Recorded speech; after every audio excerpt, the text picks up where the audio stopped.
Hepinize merhaba arkadaşlar. Bugün sizlerle birlikte Sport Car'da, yani Süper Sport Car, yani süper araba oyunu gibi bir şey arkadaşlar. Onda Bugatti Veyron modunu göstereceğim. Kanalıma abone olmayı, bu arada bunu da diyeyim, like atmayı ve yorum yazmayı unutmayın arkadaşlar. Evet, Bugatti'miz burada. Görüyorsunuz.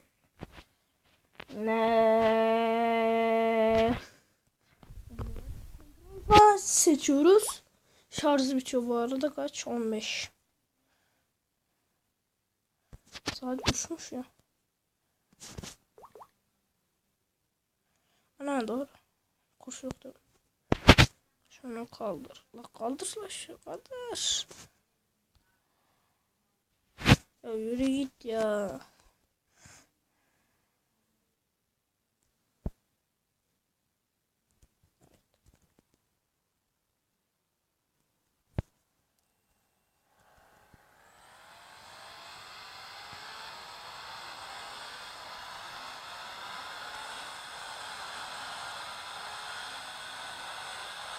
Videoda konuşmayacağım arkadaşlar bu arada. Allah! Çünkü belayı yedik arkadaşlar. Oy! Araba yani pek hasar görmüyor ama. Arka tampon gitmiş ya. Şehre dönelim ben.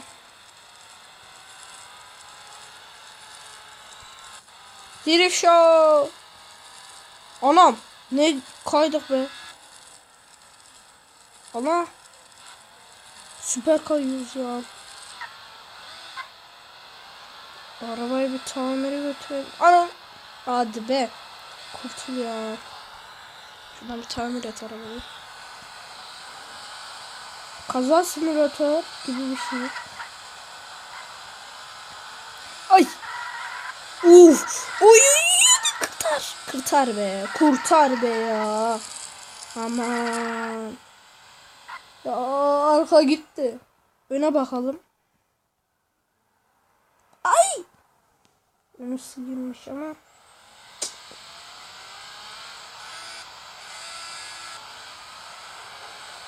Ay. Son anda gördük. Hayır. Göm. Oldu.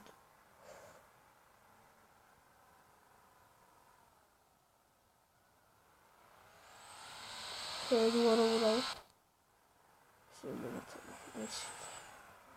Şimdi full gitti arkadaşlar. Hız yapalım bir. Şöyle şey yapalım.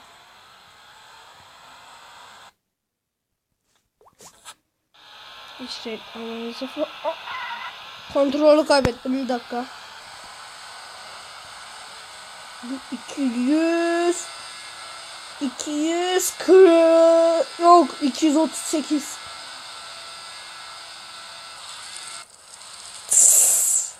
Ne olmuş?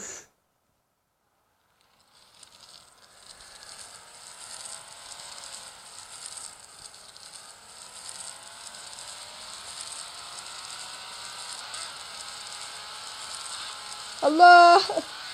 Hayır!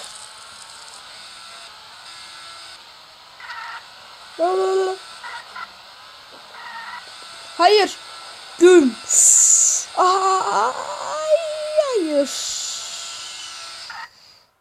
Araba böyle. Ama hala gidiyor.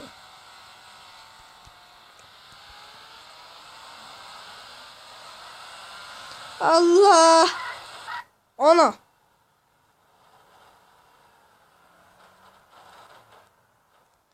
Arkadaşlar Lamborghini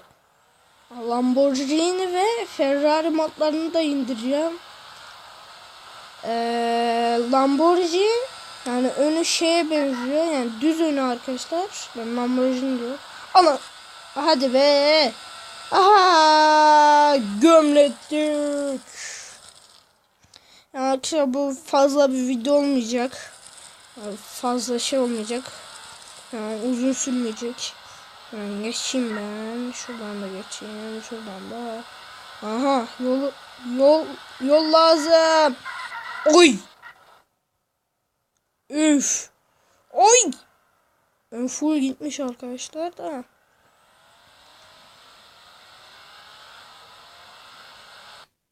Oy. Bak. Hadi be.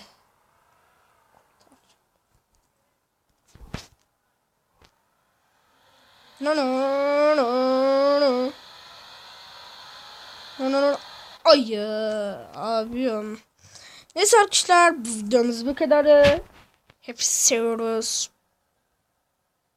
Bye bye. Bye bye arkadaşlar.